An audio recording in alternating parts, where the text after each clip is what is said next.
নমস্কার বন্ধুরা, আশা করি সবাই ভালো আছেন, সুস্থ আছেন। আমি সুস্মিতার নতুন আবার একটা ভিডিওতে আপনাদেরকে স্বাগত জানিয়ে আর সঙ্গে নিয়ে আজকে আবার একটা নতুন ভিডিও নিয়ে আপনাদের সামনে উপস্থিত হলাম। আপনারা ভিডিওটা দেখতে থাকুন, আশা করি একটু হলেও ভালো লাগবে। আর যদি ভিডিওটির কোনো অংশে আপনাদের একটু হলেও ভালো লেগে যায় তাহলে অবশ্যই একটা কমেন্ট ও লাইক করে যাবেন।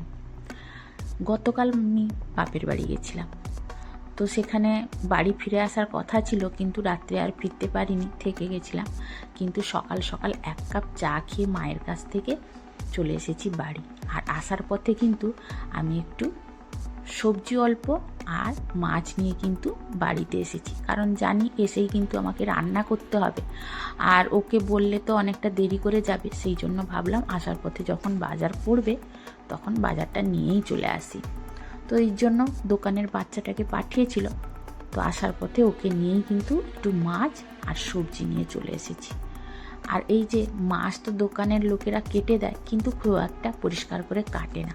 ওরা যখন কাটে আঁশ কিন্তু অনেকটাই মাছের গায়ে লেগে থাকে, আর সেইগুলো কিন্তু যদি আমরা ধোয়ার সময় ভালো করে পরিষ্কার করে না ধুই, কিন্তু তরকারিতে যখন রান্না করা হবে ওই মাছটা, তাহলে ওই আঁশ কিন্তু দেখতে ভালো লাগে না, বা ওই আঁশটা তো খাওয়াই যায় না। তো সেই জন্য কিন্তু একটু পরিষ্কার করে ধুয়ে নিচ্ছি। আর আঁশটা কিন্তু ওই ছোট যে চায়ের চামচ হয় ওই চামচ দিয়ে কিন্তু ঘষে নিলে একটু আঁশটা উঠে যায়। তো তা দিয়ে আঁশটা তুলে কিন্তু আমি মাছটা ভালো করে ধুয়ে নিলাম। আর যেহেতু কালকে রাত্রে আমার বাড়ি ফেরা হয়নি, তো ওর বাবা আর মেয়ে করে যে রাত্রে খাওয়া দাওয়া করেছিল সেই কটা বাসন কিন্তু পড়ে আছে। তো আমি ভাবলাম ওই বাসন দুটো আমি মেজে ফেলি। আর এদিকে কিন্তু প্রত্যেকের টিফিন খাওয়ার সময় হয়ে গেছে, তার জন্য এদিকে টিফিন খাওয়ার ব্যবস্থাও করে ফেলেছি। আমি, কর্তামশাই আর মেয়ে তিনজন খাবো ওই আটার চিলা, আর দোকানের বাচ্চাগুলোকে দেব মুড়ি আর একটু আলুর তরকারি। ওই যে মায়ের কাছে কালকে রাত্রে আলুর তরকারি করেছিলাম, তো মা বলল সকালে তো আমি আর খাবো না ওই আলুর তরকারি, তুই নিয়ে চলে যা, তোরা খেয়ে নিবি। তো আমি সেই জন্য নিয়ে চলে এসেছি, নষ্ট করব কেন। নিয়ে এসে দেখলাম যে সবাইকে কিন্তু এইটুকু আলুর তরকারি কুলোবে না, তো তাই ভাবলাম দোকানের বাচ্চাটাকে দিয়ে একটু ঘুগনি আনিয়ে নিই। তো ওই জন্য ওকে একটু ঘুগনি আনতে পাঠিয়েছি। আর এদিকে আমি কিন্তু একটু আলুর তরকারিটা গরম করতে এবার বসিয়ে দিব, কারণ মানে আলু তো জানেন এখনকার দিনে নতুন আলু, ওটা মানে ঠান্ডা হয়ে গেলেই কিন্তু শক্ত হয়ে যায় আর খেতে বিচ্ছিরি লাগে। তো সেই জন্য ভাবলাম একটু কড়াই জল দিয়ে অল্প আর একটু লবণ দিয়ে আলুটাকে সেদ্ধ করে নিই, না করলে কিন্তু একদমই ভালো লাগবে না। আর ততক্ষণে ও ঘুগনিটা নিয়েও চলে আসবে, তো তার সঙ্গে মিশিয়ে কিন্তু আমি গরম করে নিব। আর ওই দিকে কিন্তু আটার চিলা কিন্তু একটা একটা করে নিচ্ছি। আর এই যে দেখুন, আমি খুন্তি দিয়ে দেখছি আলু কিন্তু খুন্তি ভেতরে ঢুকছে না, মানে এতটাই শক্ত হয়ে গেছে। তো সেই জন্য কিন্তু আমি ভাবলাম আলুটাকে ভালো করে ফুটিয়ে নেব, মানে সেদ্ধ করে নেব। তো সেটা একটু টাইম লাগবে, ওই জন্য কিন্তু আমি ধিমি আঁচে বসিয়ে দিয়েছি। আর এদিকে কিন্তু মাছে লবণটাও মাখিয়ে নিচ্ছি। তার মধ্যে আরও কয়েকটা বাসন থেকে গেছে। আর আমার কিন্তু এখনও ড্রেস চেঞ্জ করার মতো সময় হয়নি, কারণ আগে ভাবলাম যে কাজ কিছুটা এগিয়ে রাখি, না হলে দেরি হয়ে যাবে। এই জন্য জামা চেঞ্জ না করেই কিন্তু আমি সংসারের কাজে লেগে পড়েছি।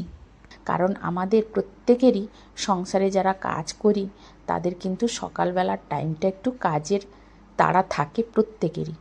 তো আমারও সেই অবস্থা, মানে দুপুরে খাওয়ার জন্যই তোড়জোড় সকাল থেকে করতে হয়। হয়তো বিকেলের পর থেকে এত তাড়াহুড়ো হয় না, তো সেই জন্য কিন্তু যত কাজই দুপুরের মধ্যে কমপ্লিট করতে হয়। আর এই যে দেখুন বন্ধুরা, তা মানে দোকানের বাচ্চাটা ঘুগনি এনে দিয়ে দিল। তো আমি বলছি তুই একটু দাঁড়িয়ে পড়, আমি তোকে খাবারটা রেডি করে দিচ্ছি, তোরা নিয়ে চলে যা। তো ওই জন্য ও পেছনে কিন্তু দাঁড়িয়েছে, আর আমি এদিকে কিন্তু তরকারিটা রেডি করছি। তো আমি এদিকে কাজ করতে করতে একটা কি হয়েছে, এই যে তরকারিতে কিন্তু জুসটাই শুকিয়ে গেছে। আর কিছু করলাম না, বললাম ঠিক আছে অল্প অল্প করে তোরা সবাই খেয়ে নে। আর মেয়ের তো শুধু আলু হলে হয়ে যাবে, আমার আর কি আছে, আমার যা হয় তাই ভালো, তাই না? আমরা তো তাই করি, সংসারের কাজ করতে করতে নিজেদের কথা ভুলেই যাই। তাছাড়া মনে হয় সবার পেট ভর্তিটা আগে হোক, আমার তো যাই আছে তাই যেখান সেখান থেকে খেয়ে নেব। তারপরে এই যে ওদেরকে কিন্তু খেতে দিয়ে আমি একদম চলে গেছি চান করতে। আর চান করে সোজা পুজো করে কিন্তু নিচে এসেছি রান্না করার জন্য। তো রান্না করতে যাব, তার আগে তো আমাকে খেতেই হবে, জোর খিদে পেয়েছে। তো আমি যে কী খাবো সেটাই ভেবে পাচ্ছিলাম না। তো ভাবলাম ফ্রিজ থেকে যা আছে তাই বের করে খেয়ে নিব। তো সেই জন্য কিন্তু একটা কলা আর মায়ের কাছ থেকে নিয়ে এসেছিলাম এই যে নারকেলের মানে কচি নারকেলের শাঁস, আর কাঁচা ছোলা আর মুগের ভেজানো ওই যে গজা মুগ আর কাঁচা ছোলা বলা হয়, ভিজিয়ে যে গজাটা হয় ওটাই কিন্তু আছে। তো ভাবলাম যে এইটা হলেই কিন্তু আমার সকালের খাওয়াটা ভালো করে হয়ে যাবে। তো সেই জন্য খেয়ে নিলাম। আর বন্ধুরা, এই বেলটা কিন্তু আমার মায়ের ঘরের গাছের বেল। এই বেলটা কিন্তু খুব বড় হয় আর টেস্টও ভালো। তো মা দিয়েছে আধখানা, আমাকে দিয়েছে আধখানা, দাদাকে দিয়েছে।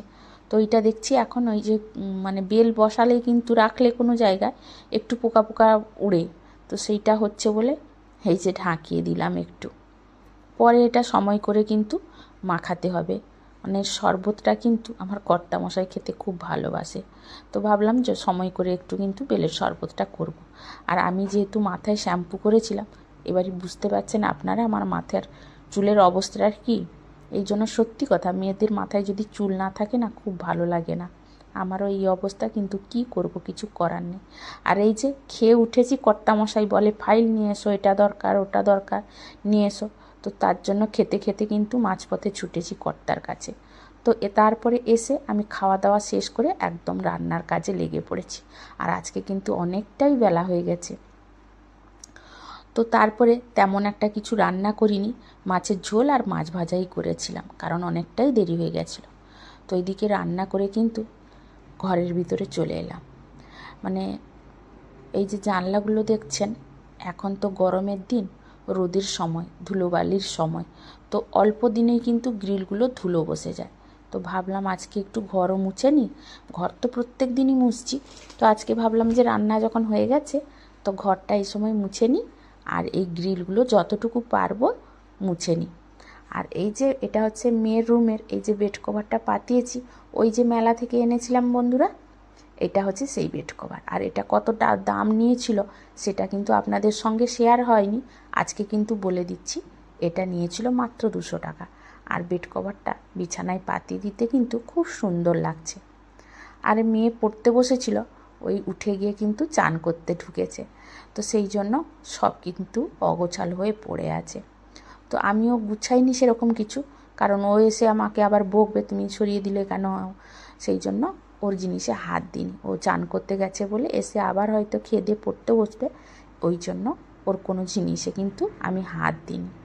আর এই যে একটু একটু করে আমি ঘরটা মুছে নিচ্ছি। তো আমি এদিকে ঘরটা মুছে নিতে নিতে আপনাদেরকে বলি, যারা আমার ভিডিও দেখে প্রত্যেক দিন কমেন্ট করেন ও লাইক করেন, তাদেরকে অসংখ্য অসংখ্য ধন্যবাদ এইভাবে আমার পাশে থাকার জন্য আর আমাকে সাপোর্ট করার জন্য। আর যেসব নতুন বন্ধুরা আমার ভিডিও দেখেন বা নতুন বন্ধুরা এসেছেন আমার ভিডিও দেখার জন্য, তাদেরকেও অসংখ্য ধন্যবাদ। কারণ আমি তো, যারা পুরনো বন্ধু তারা আমার কথা অনেকটাই জানে। তো আমি কিন্তু অনেকেরই কমেন্ট পড়িনি, মানে অনেক দিন হয়ে গেল কমেন্টের উত্তর দিতে পারিনি, তার জন্য কিন্তু সরি বন্ধুরা। তো এরপরে চেষ্টা করব আপনাদের কমেন্টের উত্তর দেওয়া। আর এই দিকে বলতে বলতে ঘড়ির কাঁটায় কিন্তু 2টো বাজে। তো আমার মোটামুটি ঘর মোছা কিন্তু অনেকটাই কমপ্লিট হয়ে গেছে। আর এই গ্রিলটা একটু মুছে নিব, যেহেতু ভাবছি একটু টাইম আছে হাতে, মানে ওরা খেতে আসেনি এখনও, তাই ভাবলাম দাঁড়িয়ে না থেকে এই গ্রিলগুলো একটু মুছে নিই। এই যে বললাম এখন রোদের দিন আসছে, গরমের দিন আসছে, তো ধুলো বাতাস বইতেই থাকবে আর গ্রিলগুলোও কিন্তু ময়লা হতে থাকবে। তাই ভাবলাম এটাও একটু দাঁড়িয়ে না থেকে মুছে নিই। তো সেই জন্য এটাও কিন্তু মুছে নিচ্ছি। তারপরে চলে এসেছি মা আর মেয়ে কিন্তু খেতে। তো তারপরে আর কোনো ভিডিও করিনি, তো এইটুকুই করেছিলাম, তো সেইটাই আপনাদের সঙ্গে শেয়ার করলাম। তো কেমন লাগলো ভিডিওটা অবশ্যই বন্ধুরা কমেন্ট করে জানাবেন। আজকের মতো কিন্তু টাটা বন্ধুরা।